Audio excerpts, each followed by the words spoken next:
নমস্কার। আজ আমরা কথা বলবো বাংলার একেবারে মাটির একটা উৎসব নিয়ে, টুসু পরব। আচ্ছা, এটাকে কিন্তু শুধু একটা উৎসব বলে একটু ভুল হবে। এটা আসলে নারী শক্তির এক অসাধারণ উদযাপন। চলুন এই পরবের গভীরে গিয়ে এর আসল রূপটা একটু চিনে নেওয়া যাক। দেখুন, এই উৎসবের শেষটা আসলে একটা নতুন শুরুর মতো। রাঢ় বাংলা আর জঙ্গলমহলের নারী শক্তির এক জীবন্ত ইতিহাস যেন। এই একটা লাইনের মধ্যেই কিন্তু টুসু উৎসবের আসল সারমর্মটা লুকিয়ে আছে, যা আমরা এই আলোচনায় আস্তে আস্তে বুঝতে পারব। তো প্রতি বছর 15ই জানুয়ারি মানে মকর সংক্রান্তির দিন মাস জুড়ে চলা এই টুসু উৎসব শেষ হয়। পুরুলিয়া, বাঁকুড়া, ঝাড়গ্রাম বা মেদিনীপুরের জঙ্গলমহলে এই উৎসবের আমেজটা একদম অন্যরকম। কিন্তু প্রশ্ন হল, এই উৎসবের একেবারে কেন্দ্রে কে আছেন? এই উৎসবের কেন্দ্রবিন্দু হলেন মা টুসু। কিন্তু মজার ব্যাপার হল, তিনি কিন্তু আমাদের চেনা কোনো শাস্ত্রীয় দেবী নন। তার পরিচয়টা একেবারেই আলাদা। কি সেই পরিচয়? চলুন সেটাই একটু গভীরে গিয়ে দেখি। টুসু হলেন একজন লৌকিক দেবী। এর মানেটা কি? মানে হল, তার কথা কোনো বেদ বা পুরাণে লেখা নেই। তিনি এই মাটিরই মেয়ে, যার জন্ম হয়েছে সাধারণ মানুষের বিশ্বাস আর স্থানীয় লোকগাথা থেকে। ব্যাপারটা একটু ভাবুন।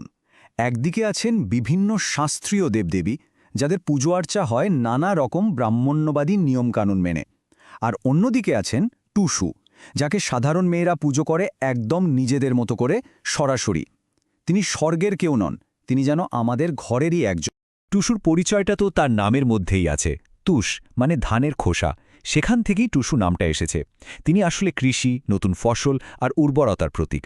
মাটি, চালের গুঁড়ো আর তুষ দিয়েই তার মূর্তি গড়া হয়। এটা আসলে ধরিত্রী মাকে ধন্যবাদ জানানোর একটা উপায়। টুসু উৎসবের সবচেয়ে আলাদা, সবচেয়ে বিশেষ দিকটা হল এর পুজোর পদ্ধতি।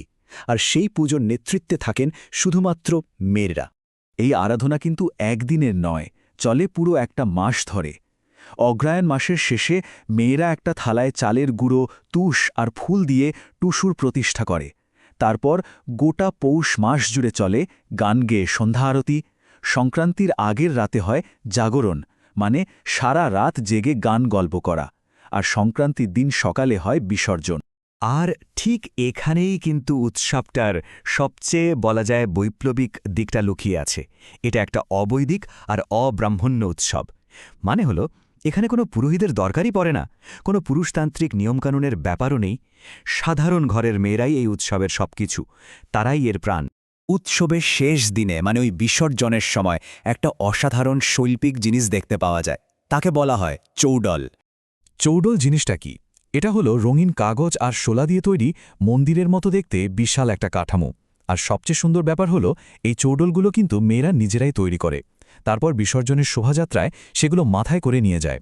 ভাবা যায় কি দারুণ একটা ব্যাপার। এবার আসি উৎসবের একেবারে হৃদয়ের কথায়। আর টুসু পর্বের হৃৎস্পন্দন হল টুসু গান। এই গানগুলো ছাড়া উৎসবটা ভাবাই যায় না। এই গানগুলো কিন্তু কোনো বইতে লেখা নেই, এগুলো মানুষের মুখে মুখে তৈরি হওয়া গান। গানের কথায় কি থাকে? থাকে গ্রামের জীবনের সুখ, দুঃখ, ভালোবাসা, বিরহ, অভাব, অভিযোগ, এমনকি কখনো কখনো সামাজিক প্রতিবাদও। মেয়েরা সবাই মিলেমিশে দল বেঁধে এই গানগুলো গায়। এটা তাদের মনের কথা বলার এক শক্তিশালী মাধ্যম। টুসু উৎসবটা কিন্তু শুধু একটা ধর্মীয় অনুষ্ঠান নয়, এটা আসলে সামাজিক বন্ধনকে আরও গভীর, আরও মজবুত করার একটা প্ল্যাটফর্ম। বলা যেতে পারে, এই উৎসবের দিনগুলোতে পুরুষতান্ত্রিক সমাজের বাইরে গিয়ে একটা অন্যরকম পরিবেশ তৈরি হয়। মাতৃতান্ত্রিকতার এক ঝলক দেখা যায়। এখানে মেয়েদের নেতৃত্ব, তাদের বন্ধুত্ব, তাদের সৃষ্টিশীলতা, এই সব কিছুকেই সম্মান জানানো হয়। আর এই সামাজিক বন্ধনের একটা অসাধারণ উদাহরণ হল সই পাতানো নামের একটা প্রথা।